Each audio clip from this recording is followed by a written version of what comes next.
All those who are holding tickets outside will get in as fast as they can. I'm speaking not to you, ladies and gentlemen, but I'm speaking to the crowd on the outside, who seem to be standing rather reluctant to come in, and we're going to start this very soon. Welcome to Worthy. I'm Ben. And I'm John. And on this episode, we're recapping the 95th Academy Awards, which happened on March 12th, 2023. Everything Everywhere All at Once was the notable headliner, winning 7 Oscars, including Best Picture. I don't know, John, maybe in 10 years we'll get to it on our main Worthy channel? What do you think? I said 2025 to my girlfriend, who asked me to include her on that episode when we do Everything Everywhere All at Once. But yeah, I could see it happening in 2025. Not 10 years, but maybe in a couple years. We'll see. Yeah, maybe. It'll be a fun one to do because of everything we lived through, and we'll get to talk about and look back on the Oscars from this year and actually have things to think about and talk about and say, like, I remember when this moment happened. I remember when I cried at this person's speech, and I love this joke from Jimmy Kimmel. It was, I don't know. Overall, I enjoyed myself. I had a really good time watching the Oscars, but I don't want to give too much away because we're going to give all of our feelings about the 95th Academy Awards. John, anything you want to say before we jump into recapping the show and what happened? No, I think it was a great show. I think the only thing I could really jump off of the top with is comparing it to last year's show and how different the 94th Academy Awards were. And I went back and looked at our old notes from that show that we did about a year ago, and really how down we were about it. You even direct quote said, after watching this, I felt sad. And as simple as that, I think it expressed exactly kind of how we felt. We had 3 hosts that were really just comedians, and it played a lot at poking fun of the situation and poking fun at COVID. It was very of the time, and I don't really think it's even aged even better. And then plus you have all the controversies like the slap and all the nonsense that kind of came from that. So I think it was a great year to come back to it, have one host, really focused, bring all the categories back, which we really like, and then kind of go from there and really treat it as something that is very serious, but also there's always room to poke fun at yourself and to poke fun at actors and filmmaking in general. Yeah, it's not like we were ever asking for too much from the Academy for presenting its awards. Like, it was pretty simple. What they did last night, quench that thirst. Everything that I could have wanted happened in terms of the show itself and like the presentation of the awards and the broadcast of the awards.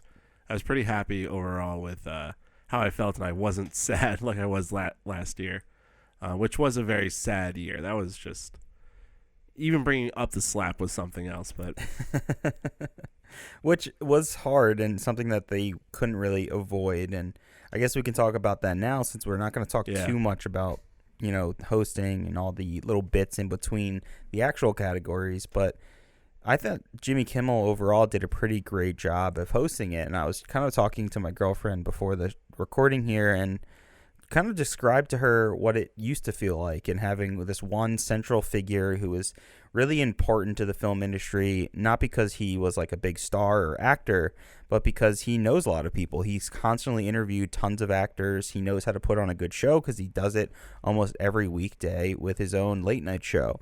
And I think he may be the best option if you're just looking at specifically late night hosts. I think maybe even Seth Meyers could have also been a good choice, but obviously this is an ABC show and production, so we're going to lean into their own people.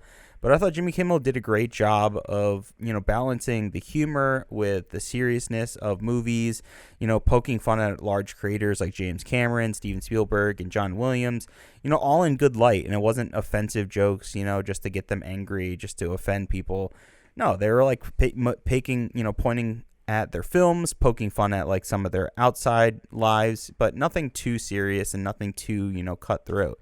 And I know a lot of people coming from last year kind of expect something to be bigger, to be more dramatic, to be more controversial, but I thought it was very tasteful and respectful, and even down to the, getting jiggy-witted jokes, making fun of Will Smith's slap is a great way to address it without having to be like, we're sorry, that'll never happen again, Yeah. I thought overall it was a great balance of humor and a self-seriousness as well.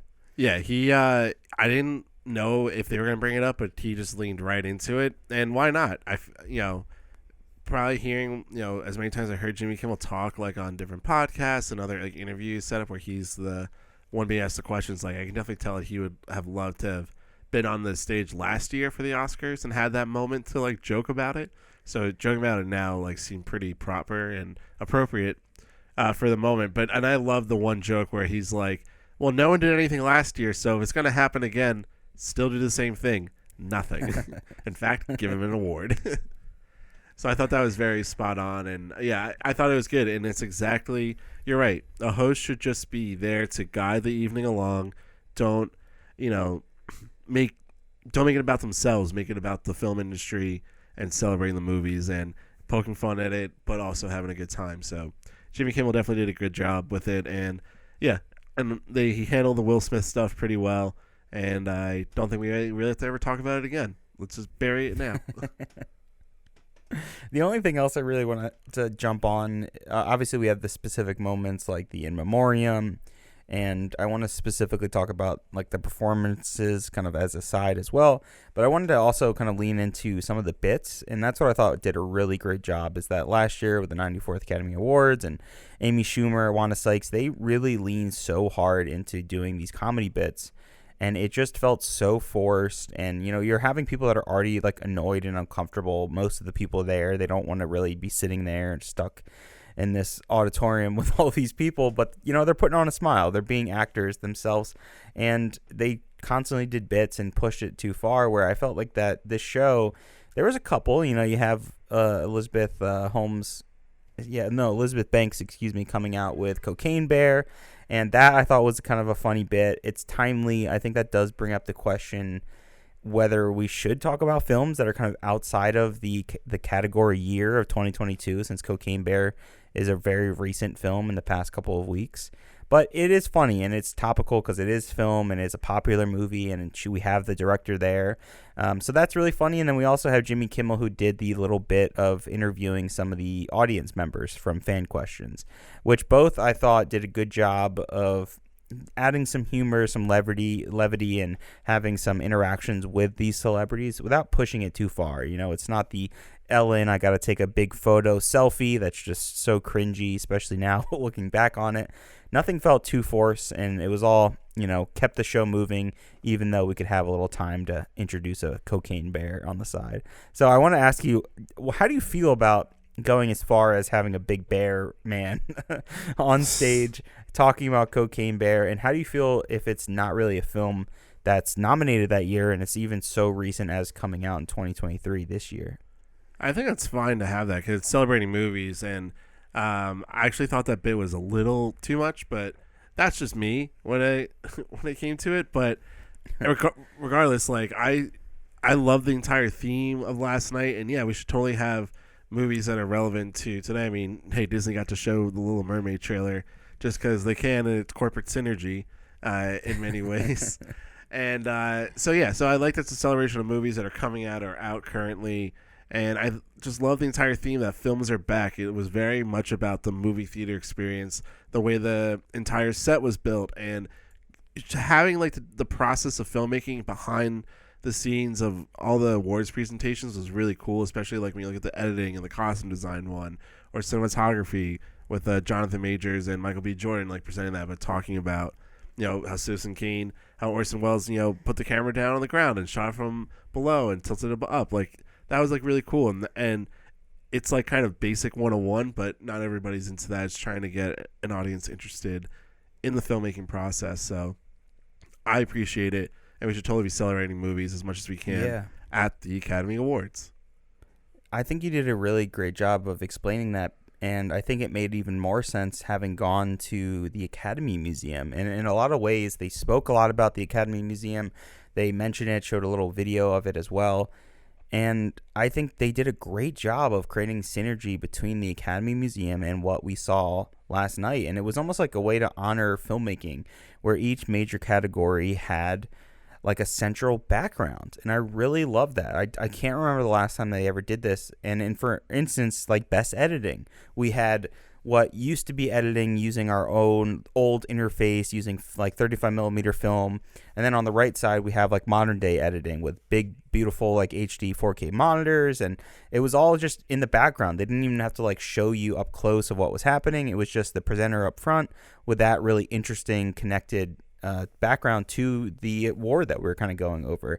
So I thought that brought a lot of life to not only the award show, the stage, but for instance, even for best costume, we have the costumes on stage. Like, that's amazing. And it felt like a museum. It felt like something that we'd walk into and you see an amazing gallery. And like, they need to do more of that. Like, that was a genius idea, whoever came up with adding these little bits for each category. I think it really, really helped not only the presence of the stage, the way everything looked, but it also was like a nod to the museum. And it felt like a guide throughout film history while going through each of these categories. I mean, it made each category feel very significant when I think we don't normally see something like that.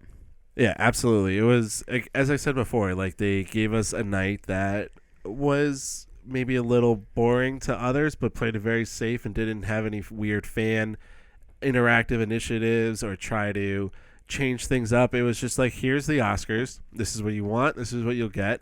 And what was great about it was you end up celebrating the movie. You end up celebrating a movie like Everything Everywhere All at Once, and nothing off stage or not involved with the movies interferes with the headlines the next day. You know, last year the Will Smith slap took over all the headlines and took away from Coda. You know, the year before of Nomadland, it was all about what happened at the end, how they switched the categories, and Chadwick Boseman was supposed to, you know, everyone thought would win, but then Anthony Hopkins wins, and so Nomadland doesn't get any sort of like praise and love the next day. It's just kind of like, oh yeah, that won Best Picture. Parasite had a big night, obviously, so it's like, it goes in waves, but like those last 2 years, it felt nice to like go back to that normalcy of the Oscars and have like just celebrate everything everywhere, and it felt appropriate and very nice. So, John, let's dive into the categories now. We gave our predictions before the Oscars, and we'll recap kind of how he did and just our thoughts as we were watching through the ceremony. So why don't you kick us off with actually some of the honorary awards that we only got a quick montage of during the broadcast itself. So we have the Gene Herschel Humanitarian Award that went to Michael J. Fox. And, of course, the Academy Honorary Awards, which went to Peter Weir, Diane Warren, and Yuzhan Palsy. And then let's move on directly to Best Sound. Ben, kick it off. What won Best Sound? What won was Top Gun Maverick to Mark Weingarten, James H. Mather, Al Nelson, Chris Burton, and Mark Taylor. And we both picked Top Gun Maverick to win this category. It felt pretty locked in, pretty safe and secure, and it was the only win for Top Gun of the night. Very loud and boisterous applause, I will say. It was pretty late in the show, so I think a lot of people realized it wasn't really going to take home a lot. But, man, that was a big audience reaction for Best Sound. You know, we don't get that big of a reaction for these technical categories. I noticed that.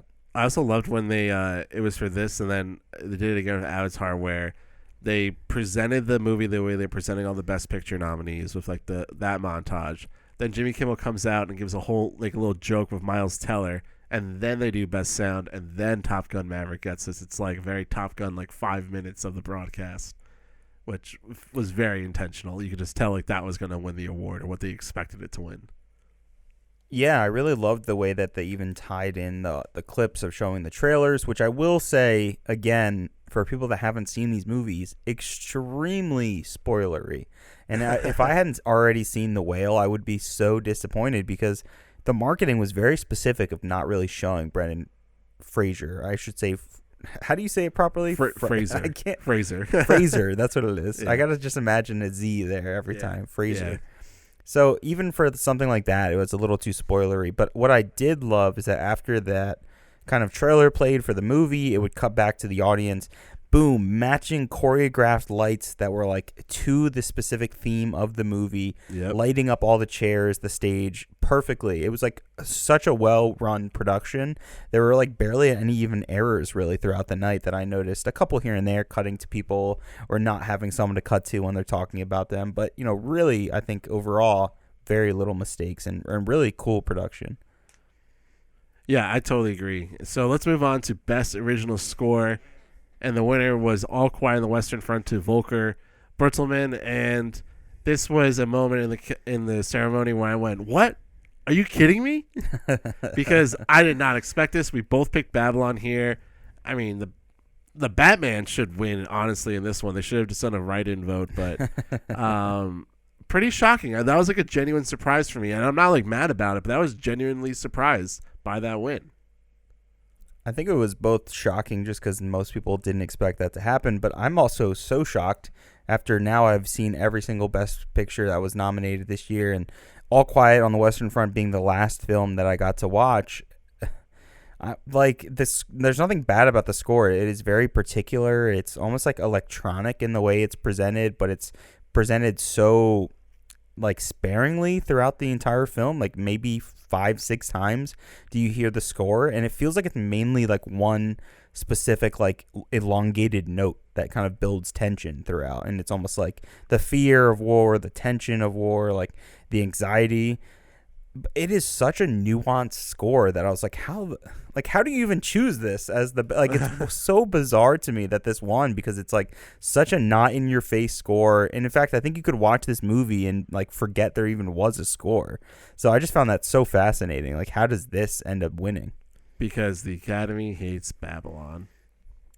It must be. God, I think that's it. I didn't even want to talk about that movie.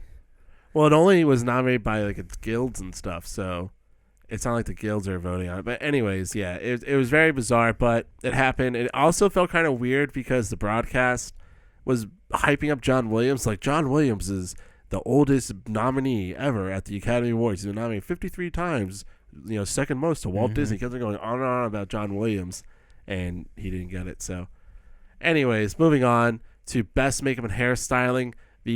Actually, I just want to say this because I feel so good that I said this, even though I got the pick wrong. On our predictions, I said the winner of Best Makeup and Hairstyling will correlate to Best Actor, and that's exactly what happened. So The Whale won. So Adrienne Moreau, Judy Chin, and Anne-Marie Bradley, and we picked Elvis for it, but I'm not mad at all The Whale winning. I think actually that should have been my pick, but I just felt that there was some weird Elvis movement going on, which I guess there wasn't, and The Whale walked away with this one. Yeah, I was shocked by that. I mean, I don't know why I didn't pick The Whale when I picked Brendan Fraser as the winner here for Best Actor. So I don't know what I was thinking by not picking this. But god damn, well deserved and just astonishing, the makeup in that film. It really sold me. I was kind of skeptical of how they could pull off someone of that size who's not really even like half the size of that character. But man, so impressive and just definitely worthy of that Oscar for sure. Yeah. So moving on. No, I was just going to say that Whale is the fourth movie to win Best Actor and Best Makeup. So it joins Amadeus, Dallas Buyers Club, and Darkest Hour. So, some transformative performances that need the makeup. Anyways, yeah, John, you were saying moving on to Best Live Action Short. Went to An Irish Goodbye from Tom Berkeley and Ross White. So I first off wanted to say sorry, Ben, because I convince you to pick a different film entirely. So sorry about that. If only it's fine, because it was actually one of the most endearing parts of the night where they sang "Happy Birthday."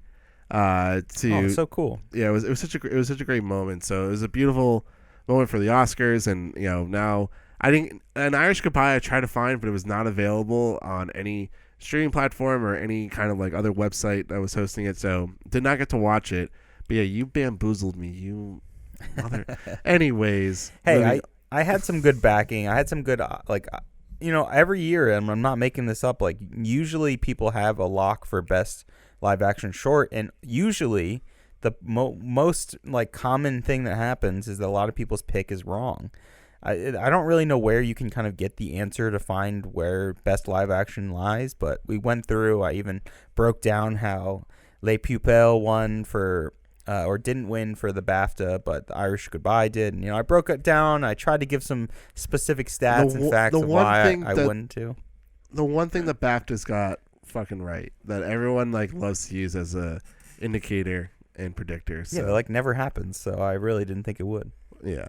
Anyways, moving on to Best Costume Design. Wow, we're just starting with like a lot of my losers. So I lost this one as well. This one went to Black Panther Wakanda Forever to Ruth Carter. We both picked Elvis for this. I felt that Elvis was going to win just because of all the costumes and how iconic Elvis's look was. And I know Black Panther was like secretly on the prowl, but I was just like, yeah, but she won before for the same category, like, and essentially the same movie. Like, I know there's some difference in the costume design, but essentially the same stuff. And so I just thought Elvis would win, but it was a good moment though for Ruth Carter. Everyone was very excited for her that she won. Yeah, it was such a heavy speech because she's talking about the death of her mom, who was 104. But it's such an honorary moment, and I don't even think anyone mentioned, but this is the first black woman to win 2 Oscars. Like, I don't know how that's even possible. That's like such a shocking statistic that I couldn't even believe it when I read it. I'm like, that's just sad. But it was a great moment. I mean, she is a great costume designer. Nothing screams costume designer than having your speech match the color of your dress. Now that was impressive. That was impressive. Yeah. No, she definitely has good style. So I guess if whenever they make the next Black Panther movie, it's gonna win Best Costume Design. Lock it in whenever Black Panther 3 comes out. Moving on to Best Animated Short Film. That one went to The Boy, the Mole, the Fox, and the Horse to Charlie Mackesy and Matthew Freud. This is what we both picked: The Boy, the Mole, the Fox, and the Horse. John, say that 5 times fast. No, I'm not doing that. The Boy, the Mole, the Fox, and the Horse. It's a very good movie. If you haven't seen it, I would highly recommend. It is on Apple TV. Moving on to Best Animated Feature Film. This one, it was obvious, went to Guillermo del Toro's Pinocchio, to Guillermo del Toro, Mark Gustafson, Gary Unger, and Alex Bulkley. It was kind of cool that they started out with this. Actually, to back up a little bit, they somehow got leaked the running order presentation of the Academy Awards, and it looked like Best Supporting Actor was first, but then I guess because they leaked that, they changed it up, which then that got leaked as well, and Animated Feature came first. So very deserved win. I loved Pinocchio. John, what did you think about Del Toro and his wonderful speech? Actually, his speech was great.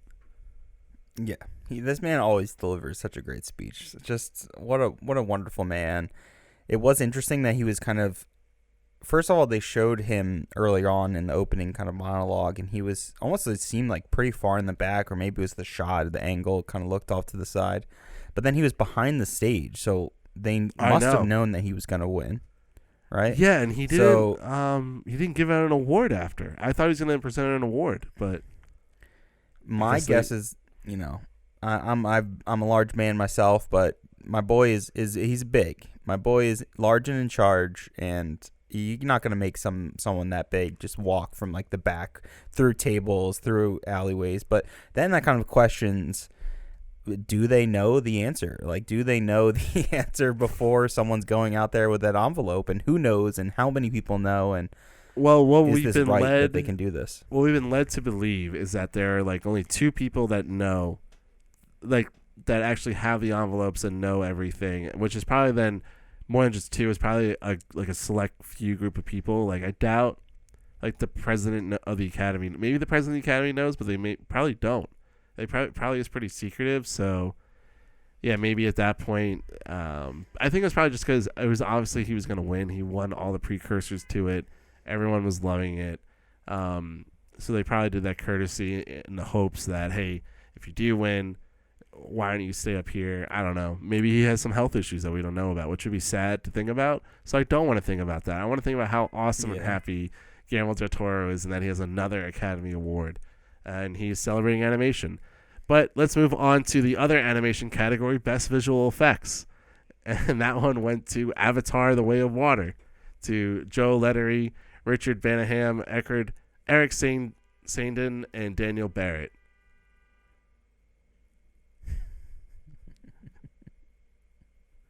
Did you hear what? No, what happened? You just started laughing and said nothing. Oh, I thought you heard something in the background or something. Why did you? Well. These blue people, man. These blue cats. They're convincing. I mean, obviously, this is without a doubt one of the easiest answers and predictions to make. But I was just kind of shocked to see it just undoubtedly take it, because I love the Batman so much, man. And I love the way they kind of mix real production with the LED volume and how they kind of did both to kind of blend something to look so visually real. But, it was so apparent when you show the visuals for every one of these, and they show the cool, like, transition of special effects to what is the final product. And then they just show Avatar, which is just actors with dots on their faces. Yeah. And it's so funny because they didn't even show the final product of Avatar. They showed, like, the very early, like, PS1 graphics of what the visual effects look like when they first probably received the information from the mocap. But, yeah. It's a crazy race to kind of compare this to any of the other nominees. Well, what I appreciated was Elizabeth Banks, how she like broke it down like really quickly. Like All Quiet on the Western Front is, war stuff with practical effects. Avatar is all digital effects. The Batman, he's not actually flying. Black Panther, all green screen, and Top Gun, real but not actually real. In terms of like how the actual effects were done and used. So. Avatar is going to win this. It was pretty decided once that movie started screening. Moving on to Best Production Design. The winner for that, another surprise and another loss for us, John, was All Quiet on the Western Front. Production design to Christian M. Goldbeck and set decoration to Ernestine Hipper. We both picked Babylon, but something about All Quiet on the Western Front people loved. I don't know if they just hated Babylon because Babylon won the BAFTA. So... what's going on here, John? It's very, very odd. And I think a great demonstration was also in the clips that they showed is that All Quiet on the Western Front had such a different kind of style based on where you were, whether it was the high aristocrats who were kind of like guiding and commanding the war versus the on the battlefield in the trenches and how just disgusting they were. And the various kind of locations that you're taken in between that and something that is so high class and so filled with luxury and gold, and they both were just astonishing to look at. And obviously having an amazing cinematographer who is just providing the most beautiful images that probably came from last year. Yeah, it's kind of easy to see then after it winning why it would win, but I don't know. We really leaned into Babylon. I just thought it would kind of get it based on how damn well that movie was made. Like, say what you will about the story. I think that's where most people will kind of look down at that film. But, I mean, technically, that movie's a masterpiece. I don't think you could kind of argue against that. So, it's kind of crazy. This is a really stacked category, though. And I still am just so confused what best production design for Avatar: The Way of Water means. I don't know, I'm just baffled by that. And I wish that I could just have those guys sit down and talk about what that even means. Like, what does being a production designer even mean when you're making Avatar? Like, what? And how often can it change? Like, how often can a production designer go into an edit and be like, I like that chair to be red. Like, why did we make it green in the first place? It's just such a weird thought experiment to have. I know I made the joke about visual effects and animation because of Avatar, and that's a general joke about it, but it's kind of like a serious question, because if you can say like that is production design, then can you look at so many animated movies and look at the style of the backgrounds of the animations and go, well, I love that production design. And that's production design, right? Exactly. Yeah. That opens such a big question of what can or cannot be. Yeah. Anyways, let's move on to Best Original Song. And what we do know is that Natu Natu won, and we both picked Natu Natu to win from RRR. It was, it was a fun time. It was a really, happy moment to see them win the award. John, what did you think of the performance of Natu Natu? Well, it was a wonderful performance. I think we both really enjoyed this movie. And I really wanted to stop and just talk about the performances. One, just kind of ask you what's your favorite performance. And I will say that I really, really loved their performances. Sometimes, and I think I might have even said it last year, where I feel like sometimes you just get in the way. They just sometimes have nothing to do with the movies. They're just credit songs by pop artists. But this year felt a little bit different. I think you could maybe look at, Top Gun as being the kind of standout one. But the way Lady Gaga had this kind of very subtle and low key and kind of no makeup look, it was very different for what we're used to for the Oscars. And I thought they did a great job of making every kind of performance and song very different than what we're expected. with, This Is a Life with David Byrne. That's such a weird, goofy song with crazy visuals. We have Rakakuni literally like shooting lasers out of its eyes in front of like Steven Spielberg in the crowd. Like it's just that's how I knew it would win. That's how I knew it would win. But really, all of them are great. If I had to pick my favorite, I just think because I like the song the most. My Girl Riri for Lift Me Up. It was such a beautiful, beautiful song and a great performance. But Ben, what did you think about this winning, and what did you think overall of of your performances, and what is your favorite performance of the night? Well, happy for Not To. I think my favorite performance was Lady Gaga for Hold My Hand. I just love Lady Gaga in general. And honestly, I hate to poo this, but the songs overall like don't do it for me. I could totally do without the song performances, unless it's shallow. But otherwise, I never really enjoy it. Those are moments in the show where I can like not fully pay attention, just listen, and yeah. So, but having Not To won, that was a fun time, and it just I can admit that they're all cool performances, but it doesn't do it enough for me in general. So. Saying all that, moving on to Best International Feature Film, where this does it for me. All Quiet on the Western Front, won for Germany. John, what did you think about All Quiet on the Western Front winning International Feature Film? And did you start to think oh, could this win Best Picture? Could this be the sneaky thing that happens? I mean, Jimmy Kimmel kind of joked about it at the beginning of the Oscars, which was hilarious. Such a weird joke. Yeah. Such a weird joke. I mean... I don't really understand what that joke even means. Is it just a joke that like American films usually win Best Picture? Like it was almost a joke I didn't even understand. No. He was saying that because people are just gonna want to know. People don't want to stay up. He was making fun of the run times. They don't want to stay for Best Picture, so Best Picture winner is All Quiet on the Western Front. I guess I don't know. It's just like such a low, and I think you could kind of criticize some of the jokes as being just so lowbrow that it's like not even a joke. Like. That to me wasn't really funny because I'm like, what? Like, it would be way funnier if he just said like Best Picture, Cocaine Bear, because it's a movie that doesn't qualify. It's not nominated.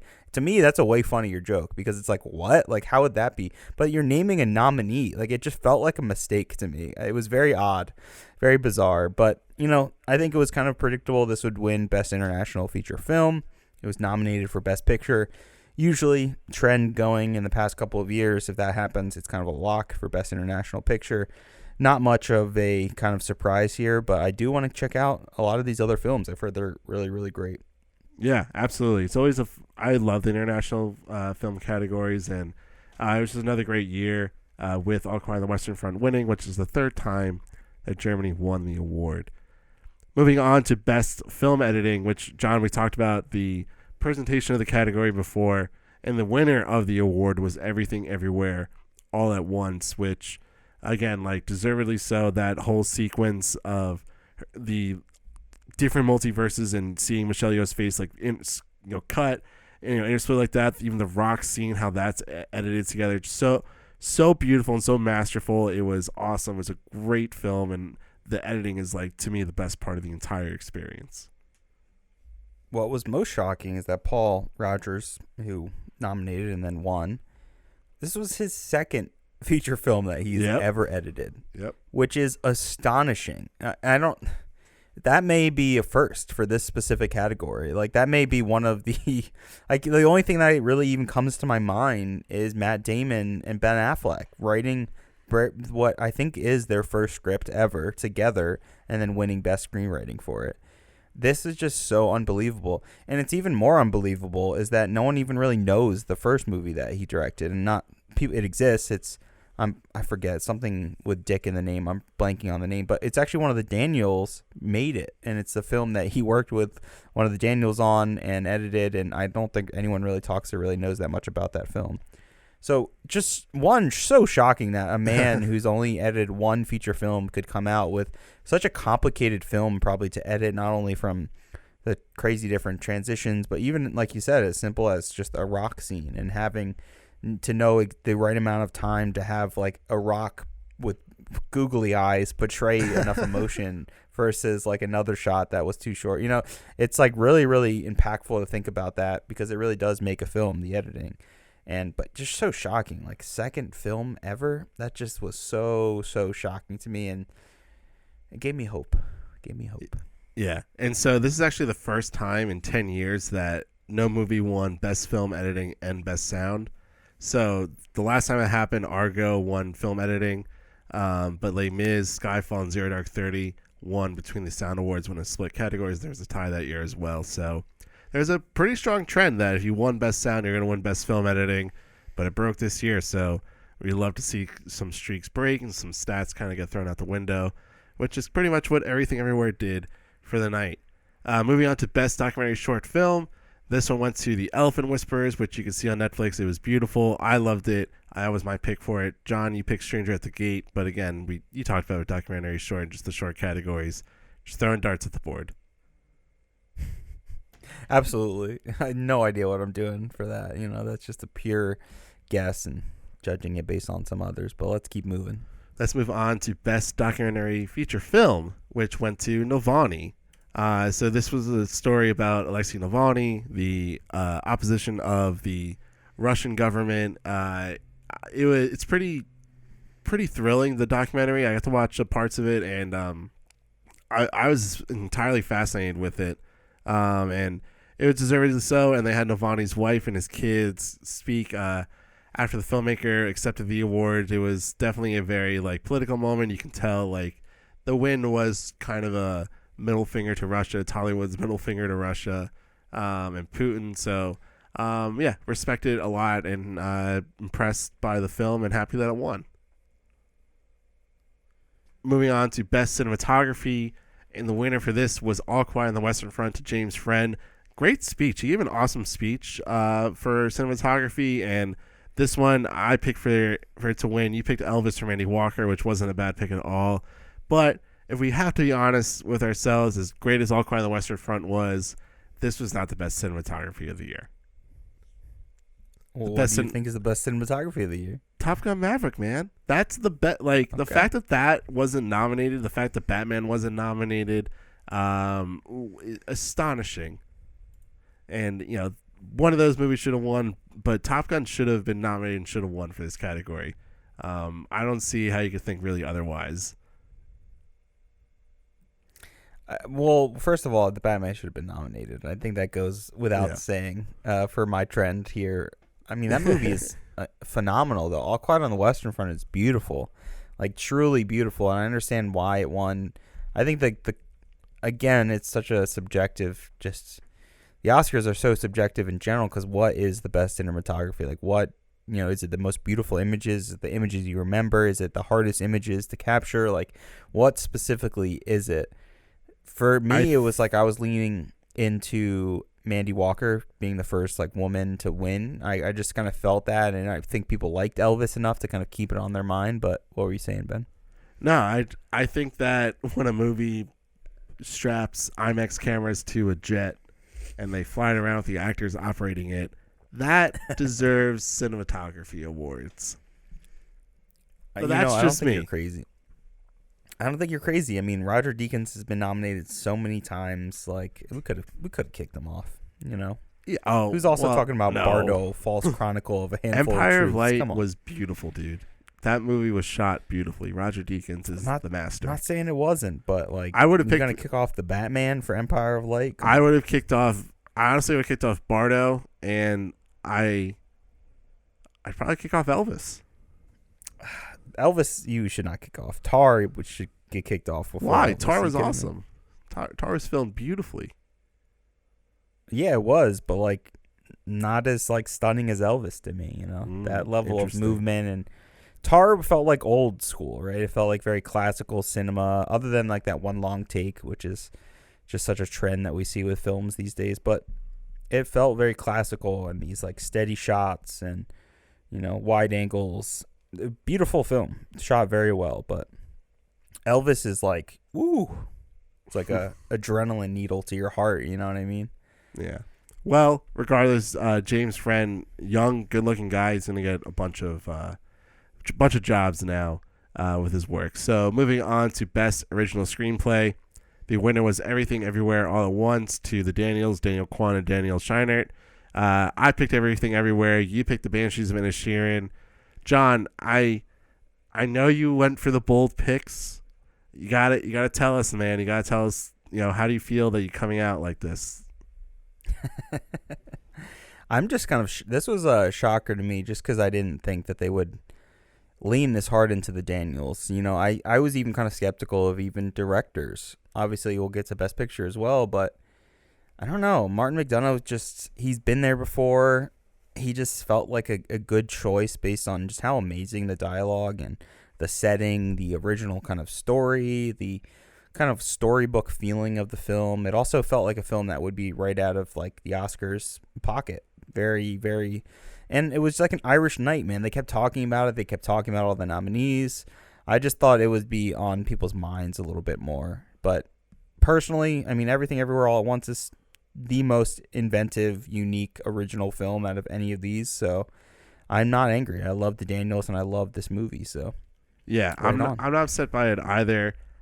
So funnily enough, I watched Triangle of Sadness as my last movie in terms of Best Picture nominees, and I was floored by the screenplay and by just the way that story went, like to a point where I was like, should this win?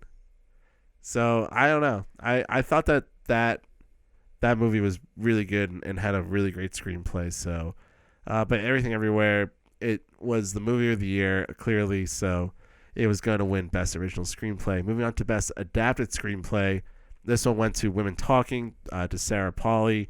Both picked this one, John. Both got this one right.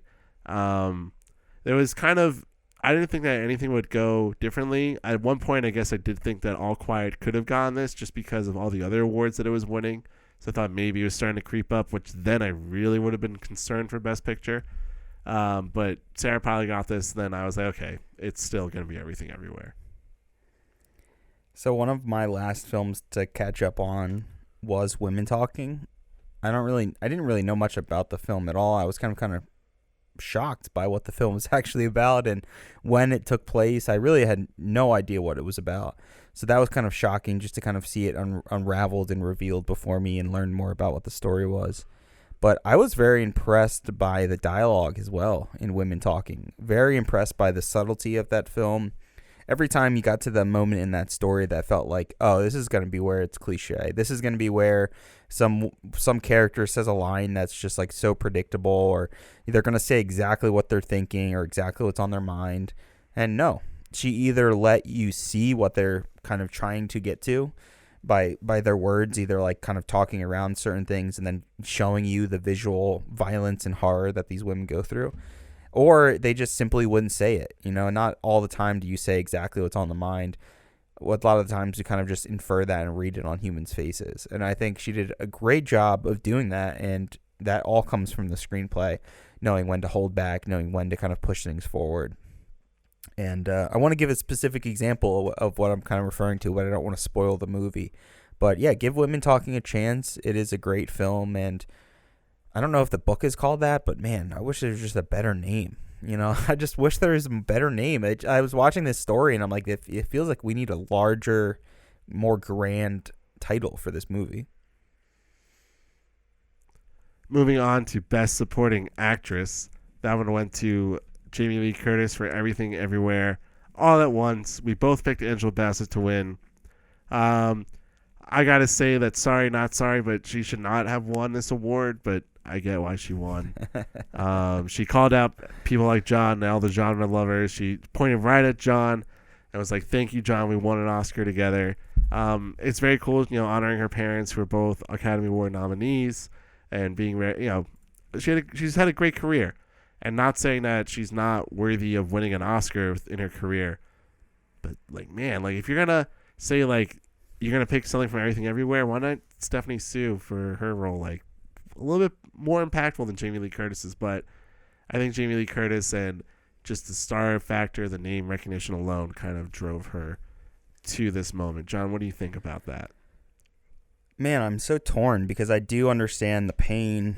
I think Angela Bassett really held up Wakanda Forever. She kind of became the shining light of that movie and really held its whole kind of story on her shoulders. And it's a shame because, spoiler, she dies in Wakanda Forever. So it's not like she's going to get another big chance to be this big character that she can come back for, be nominated for.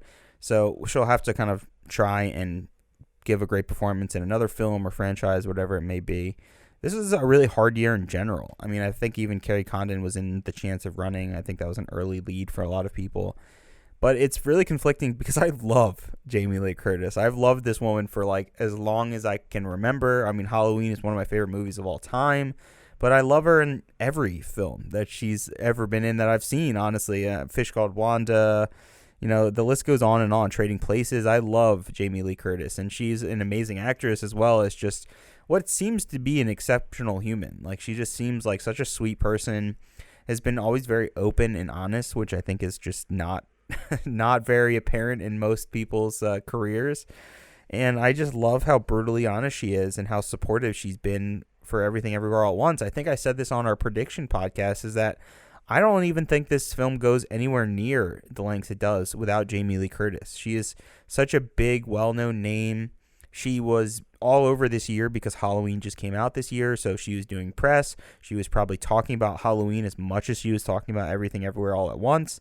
You know, she got to go on this big press tour, and I think she did a great job of not only selling the film, but reminding people why they love Jamie Lee Curtis so much.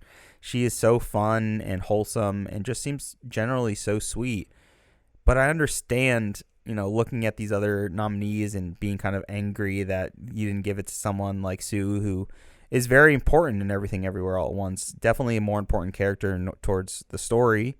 But again, this feels like that, you know, throwing a bone to the OG Nepo baby, the Scream Queen, really like the oldest Scream Queen that we have left. And it really did feel like a nod to cinema history. And when she was giving her speech, I said, well, to everyone I was watching it with, like, she's going to wait and talk about her mom or her dad really right at the end. And she did. And it was so touching and beautiful. And I think you could look at that speech of saying, like, we all want an Oscar as very cringy. And it's like, you know, she's going home with that award. She's getting all the accolades from it. Like, it's kind of crazy to just say we are collectively. But she is kind of right in a way because she's not that stereotypical actor. She's not someone that you would normally see up there winning these prestigious awards because usually she is a genre actress. You know, she's in comedies, she's in genre films, and they just aren't really that well respected. So as much as I can be kind of disappointed that maybe a better, bigger performance didn't kind of take it away, I love Jamie Lee Curtis, and I can't get angry. It was also the biggest shock, I think, of the night. So it made a little entertainment factor there, seeing her reaction of, like, what the hell? Like, how did this happen? And seeing Angela Bassett's face of, you know, I'm clearly pissed, but I'm not trying to, like, you know, get too angry on national television in front of millions of people. It was entertaining. Sad for Angela Bassett, but she'll have another chance. She's an amazing actress herself. Yeah, I'm not shocked that this happened. It's just like, of course, this would. Like, I don't know. Like, people complain about, like, oh, I'm tired of biopics winning. I'm tired of this. I'm like, I'm tired of, like, Lifetime Achievement Award winners. That's like, me, baby. I know. I'm just, like, I'm so tired of, like, we'll just give the Oscar to somebody because they've had a great career. And it just doesn't sit well with me. Let's give it to new people. Like, let's have more Oscar winners. Let's not have the same Oscar winners. Moving on, though, to a new Oscar winner and someone who deserved this. Best Supporting Actor, Takehi Kwan for Everything Everywhere All at Once. This was locked up. This was going to happen. This was an awesome moment. I was in tears watching his speech. It was so emotional, so heartfelt, and felt so right. So very happy that he won for Best Supporting Actor for the movie. I mean, look, Mom, I won an Oscar. You know, what a beautiful speech. Just pointing right at us, so too. Touching. Pointing right at everybody's like, you can do this. Oh, he was just so excited, so giddy. I think it was kind of pretty much a lock from the start. Well, I mean, such a wonderful performance that really does tie the whole film together. While it's very much about a daughter and her mother, you know, it's also like hangs on their relationship, whether they get a divorce or not, is so integral to that film. And he really sells it. He sells us on the entire plot because he is there at the very linchpin of our character, you know, about to fail. He's there to kind of convince her of what her life is worth, and beautiful. I'm not going to talk any more about it because I will literally start crying just trying to recap that movie. Yeah, well earned. Yeah, definitely. And so it becomes the 9th film all time to win both supporting acting categories. It was the first time this happened since The Fighter for 2010. So this doesn't happen very often where you win both supporting actor and actress categories. Moving on to Best Lead Actress. This one went to Michelle Yeoh for Everything Everywhere All at Once. John, we split here. You picked Cate Blanchett. I picked Michelle Yeoh. Cate Blanchett definitely had a very, very good chance to win this, but it felt very obvious. Like, by this point in the night, it was going to be Michelle Yeoh. The way they set up the ceremony, just all the other wins, it was like, how could it not be Michelle Yeoh? With all the, with Jamie Lee Curtis winning, Michelle Yeoh's not going to win. Yeah. I mean, I didn't think she was, because I didn't think Everything Everywhere All at Once would go all the way. I just didn't think it would kind of secure the lock, and I thought people would, especially the older crowd of the Academy, would lean more on Cate Blanchett. And really, I don't think that's a crazy guess, because I think it was leading in some percentages, and some people still were choosing Cate Blanchett, and I think she just had been around. People had been talking about her a lot. She's appeared in Hot Ones, on music videos, a bunch of different things throughout the year. It hasn't just been about Tar. But yeah, I think the conversation of Tar kind of really hurt her, because it just wasn't on people's minds. People weren't really talking about the movie itself as much as Everything Everywhere All at Once. Yeah, and now Everything Everywhere All at Once became the 11th film all time to win both Best Actress and Best Supporting Actress. And that was the first time since Shakespeare in Love in 98. So we've had, 26 years since supporting actress and actress both won for the same film. And this is the coolest stat of the entire night to me, that it became the third movie all time to win 3 acting categories. No movie has ever won all 4, but 3 have won 3 out of the 4. And that was Streetcar Named Desire, Network, and now Everything Everywhere All at Once. I did not think when I saw that movie literally a year ago, this movie came out March 11th of 2022, March 12th of 2023, it wins Best Picture. Did not think it would be joining Network and A Streetcar Named Desire. Wild. Unbelievable. Absolutely wild. So yeah, Michelle Yeoh gets it. It was a deserved win, and it was a really cool moment. Moving on to Best Actor. This one went to Brendan Fraser for The Whale. And you picked Brendan Fraser to win. I had picked Austin Butler, but I thought that Fraser had the chance. I just also felt like there's some weird Elvis thing that's going to happen, but it didn't, and I'm very happy for him. It was a very, very awesome speech, very emotional speech, very emotional movie. He deserved it. John, what did you think about Brendan Fraser winning for Best Actor? Well deserved. I mean, what an amazing performance. It's a film that I keep thinking about. His face haunts me. Charlie's face just haunts me, honestly. And what an amazing performance, and so well deserved and earned. I just so happy that Austin Butler didn't win. I went on my gripes about the biopics. I'm tired of it. I'm over it. It's like a key to get nominated for an Oscar at this point, and I'm over it. And I don't know, his speech, it was just kind of stress inducing. This man seemed like he was about to have a panic attack on stage. I couldn't even tell what he was saying half of the speech, because this man was barely being able to control his breathing. I'm like, dude, you're an actor. Let's get it together, my man. I know you're shocked by what happened, but come on, you've been in the running for 3 months at this point. Let's get yourself together, my man. It's been a pretty close race. You have to think about it's been him and Austin Butler and Colin Farrell throughout the entire time. Everyone's going back and forth with them, being constantly asked, being put. And for a guy that has admitted he's been depressed the last couple of years, coming back to movies, you can tell how much this means to him, to be back at the forefront, but actually enjoy it in a totally different light, especially because it's all critical limelight, critically acclaimed limelight. So yeah, it's a lot. You kind of okay, you can put it together, it's all cool. You don't have to worry and be this this anxious over it. We're all happy for you, but I also get it that I would start hyperventilating if I won an Oscar. I think I'd crawl like a baby. I'm just thinking of and very different actors here, so obviously it's a crazy comparison. But recently, before the show, I got a Instagram just like popped up for me a video of Matthew McConaughey winning, and that smooth, like, you know, Texas drawl. He had like every word of his speech memorized. The dude was cool as a cucumber. He ended his speech perfectly with his infamous, you know, first lines, all right, all right, all right. Like, all beautiful, right, like pitch perfect speech. That man was so cool. And then Brendan Fraser goes up there, and this man's like literally about to fucking have a panic attack, about to lose his cool, which is, you know, everyone's different. And I think it shows how emotional he is and how just unexpected this was just for his career in general and how powerful it was. Alrighty, with Best Lead Actor down, let's move into Best Director. Ben, who took it home? Moving on to Best Director, that one went to Daniel Kwan and Daniel Scheinert, the Daniels, for Everything Everywhere All at Once. John, you had Steven Spielberg. I had the Daniels for this. Spielberg was my should have won pick, but that's just me anyways. But yeah, the Daniels won this. It was another big moment for them, for the night, for Everything Everywhere.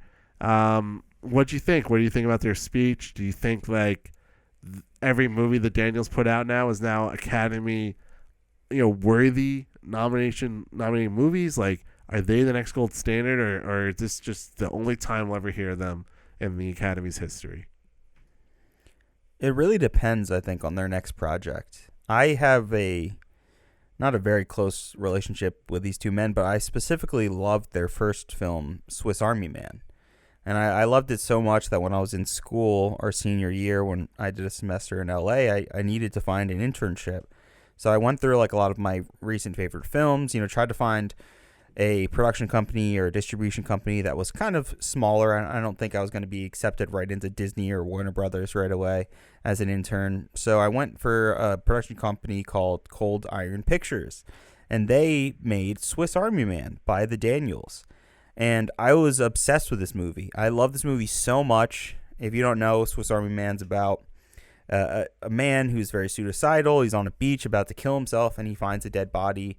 And through like kind of taking care of this dead body, he learns a lot about himself, about his relationships, and so on. Highly recommend it. If you like Everything Everywhere All at Once, I think you'll like Swiss Army Man.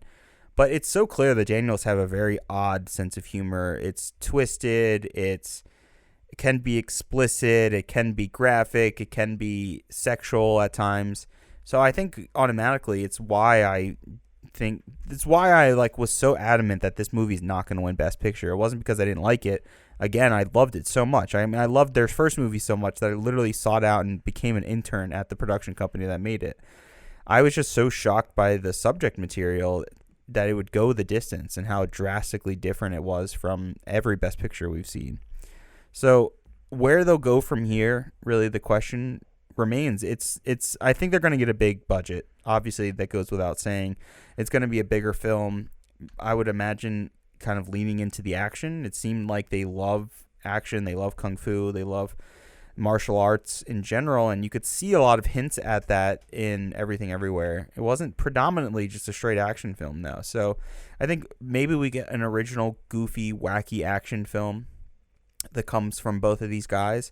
I think no matter what, we're going to get something special. It's going to be something unique, different, because it has their weird kind of oddball sense of humor.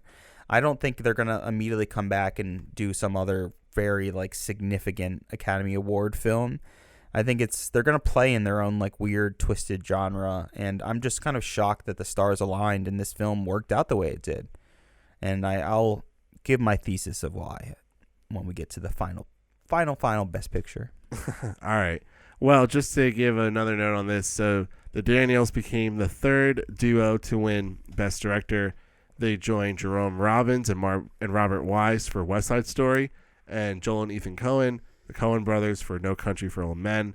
So again, like kind of joining, I'll say prestigious, air, and just kind of like cool like Oscar statistics and parts of Oscar history, like to become the third pair to win Best Director.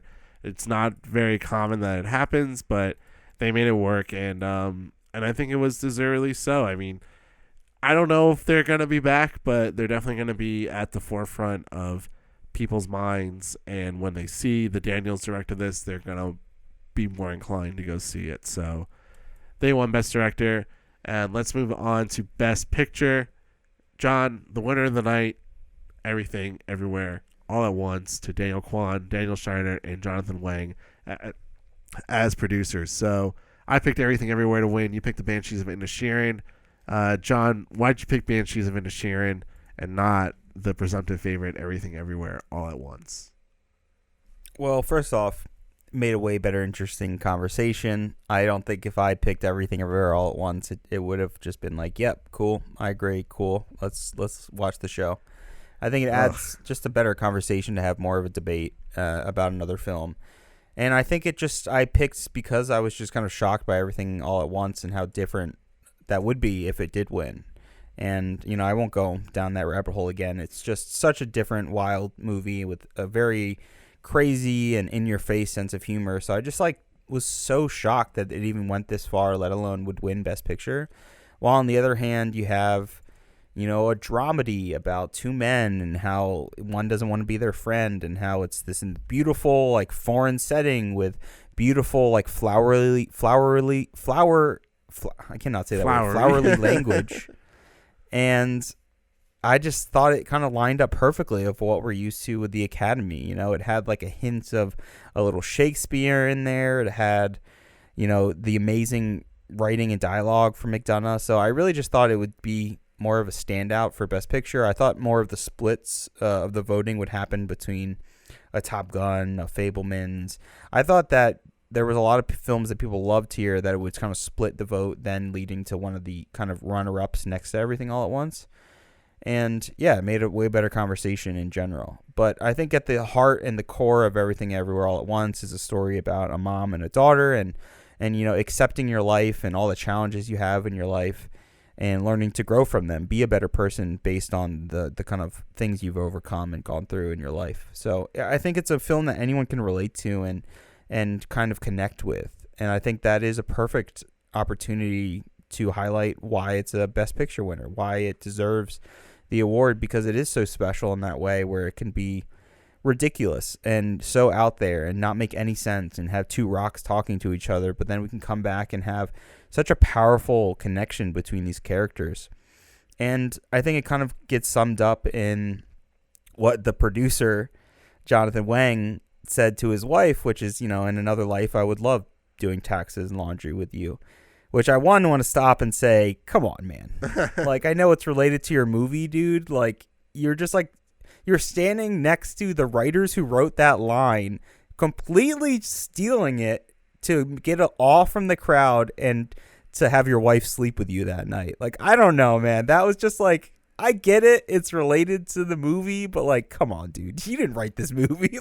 Leave that to the Daniels to say something like that. Come on, dude. I think that, and they kind of said it at that point because he was like, Daniels, is there anything less to say? And they're like, what else do we have to say? And I think it kind of gave him the moment, the Daniels getting all the credit, but as somebody who has worked as a producer on other projects, getting that recognition feels kind of nice.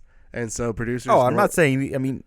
He's the reason to produce a Best Picture winner, it's pretty special. I'm not saying that, but I'm saying specifically to steal exactly. Oh, just take from it. The movie, just dude. Take it. That's ridiculous. It's ridiculous. It was an awesome moment.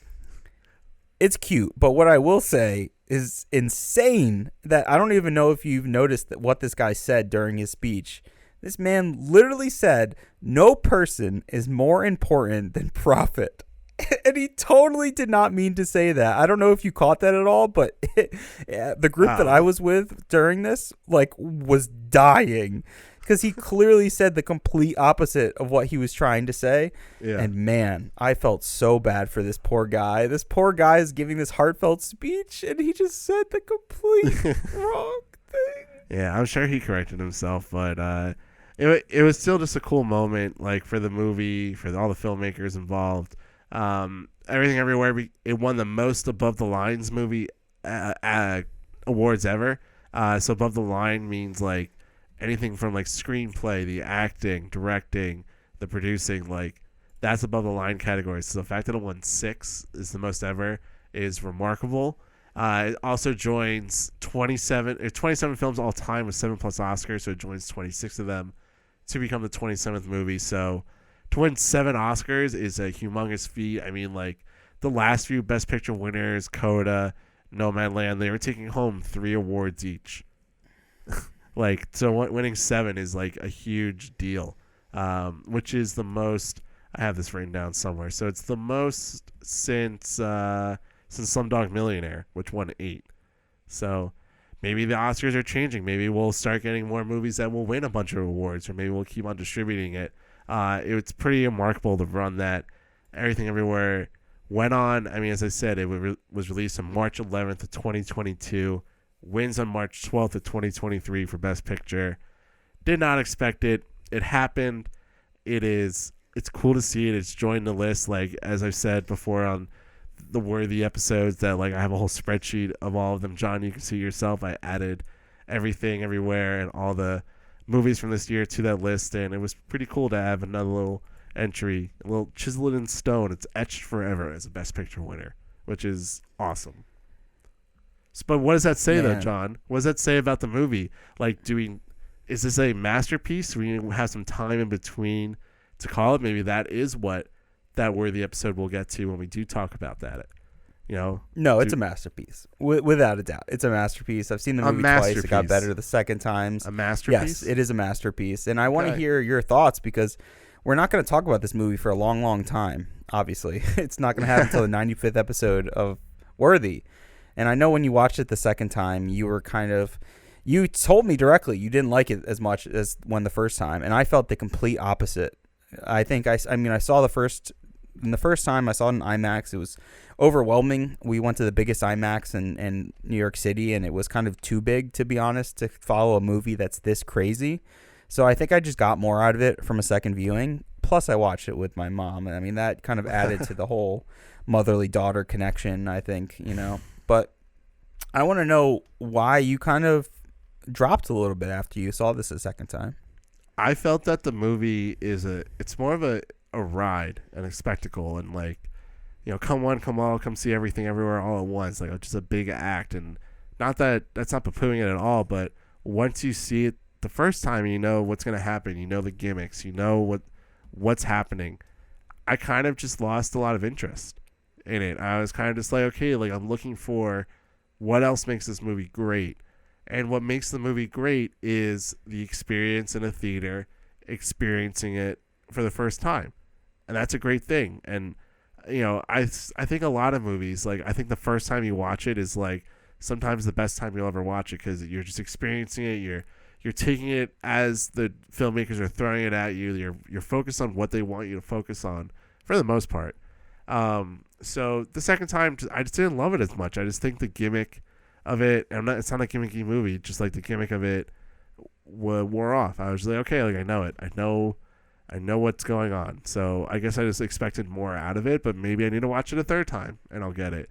But to call it a masterpiece, like, I think it's a hard thing to do. And like, I love calling things like, masterpieces, but to me, for the last like 10 years, like, there's one movie, and to me it's like Moonlight, but then like Parasite, like I want to call it a masterpiece as well, but I teeter by leaning towards masterpiece. But then before that, there's decades in between what I think is like a masterpiece type of movie. Yeah, it's all personal. Like, obviously it's personal, like even subject matter, what the film's about, what the topic's about. If it's well made, obviously, is a whole other question as well. But I'm curious, out of the 10 nominees here, out of 10 films that were nominated for Best Picture, you yourself, what was your favorite?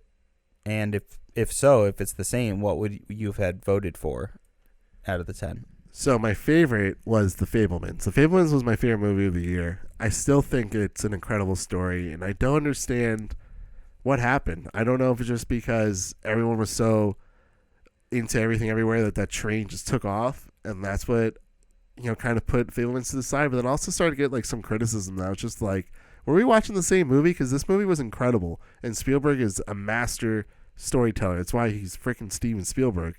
So that was my favorite of the year. But part of me thinks that, like, if I knew that it could have happened, then I would have wanted to be a part of it, and I would have picked Top Gun Maverick to win Best Picture.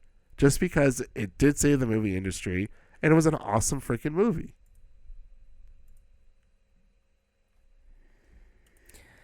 Man, I think I would have to pick Everything Everywhere All at Once. Still would. It still would. It's my favorite out of this list. I love the Batman so much, but it didn't kind of get up there enough to be nominated. But it is my favorite movie. It's the biggest movie. It's the most like exciting and just baffled I've been leaving the theaters. I think Top Gun is like the most fun I've had in the theaters all year. That and Batman kind of maybe tied together, because that was truly an experience and a ride. But I was so touched plus blown away by how well made Everything Everywhere All at Once was, and I was really anticipating it. Like I said, I literally chose to work at this production company because of the Daniels, because that they had made a film there. I loved the film. I stole a Blu-ray copy from them working there. So I really love the Daniels. I can't wait to see what they'll go on to do. And yeah, Everything Everywhere All at Once is chef's kiss, as Ratatouille would say. Well, only time will tell with what happens with Everything Everywhere All at Once. So I think that's it, John, for the 95th Academy Awards. Any final thoughts on the ceremony, the movies that won? I think we can save our discussion on Everything Everywhere for when we do talk about it in the Worthy podcast series. All I can say is that this man said no person is more important than profits. It was a mistake. It was a mistake. It's like the most important moment of this man's life, and he had a Freudian slip. He said the exact opposite of what he wanted to say. This poor guy. Yeah. Oh, my man. Well, in the other multiverse, maybe he said it right. So, anyways, thanks for listening to our reactions to the 95th Academy Awards. I'm Ben. And I'm John. And this is Worthy.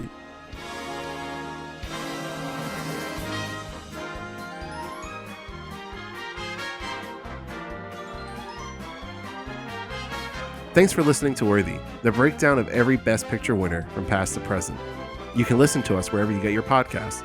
Check us out on Instagram at Worthy Podcast, on Twitter at Worthy Pod, and on Facebook at Worthy Podcast. Any inquiries can be submitted to worthysubmissions@gmail.com. Again, that's worthysubmissions@gmail.com.